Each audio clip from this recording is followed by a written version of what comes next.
Hi guys, it's me again. It's Ate Malin on your service. Okay, so ang ginagawa ko pala for today's video ay nagwawalis sa aming kapaligiran. Kasi kita nyo naman, ang daming wawalisin sobra. Kasi katatapos pa lang ng bagyo.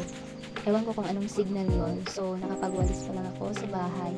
And also for the first time ko rin magwalis. Kasi kauuwi ko lang galing work. Siyempre, na-assign tayo sa malayong lugar. Kaya ayun, hindi tayo nakapagwalis. So, pag uwi ko, nagwalis ako sa aming bakuran. Sobrang raming nga pala ng mga wawalisin dyan. Kasi, kita nyo naman yung paligid namin. At marami naman nakatanim. Maraming mga puno sa bakuran. So, ayan, ililigpit ko na yung mga dahon.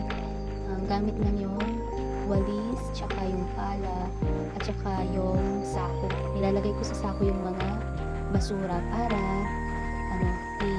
ititipon ko yan mamaya.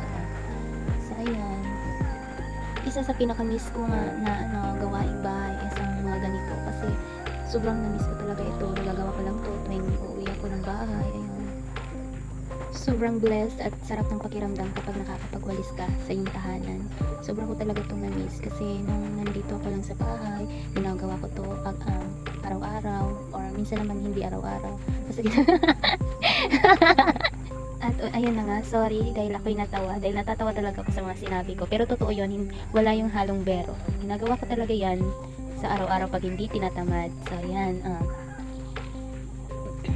pagkatapos ko nga pala dyan, magwalis, so tinapon ko na siya doon sa basurahan, sa paligid lang naman. Yan, dyan ko lang siya iniipon para pag natuyo na yan, pwede na yan, sunugin lang. Kitang-kita talaga sa video na marami kaming basura. Kahit araw-araw kang maglilinis yan kasi maraming puno, marami talaga kaming mga grasya na nalalaglag. At syempre, hindi lang naman ako yung nagwawalis dyan, pati yung kapatid kong lalaki or minsan si mama. Yung kapatid kong lalaki pala yung actually nagwawalis dyan. Kaso lang, sumusurrender din siya kasi pagwawalis niya, meron din nalalaglag ng mga dahon. Kaya ayun, nagtawanan kaming dalawa. So ayun nga pala si Papa, yung aming mga alagang duck, mga pato, kumbaga.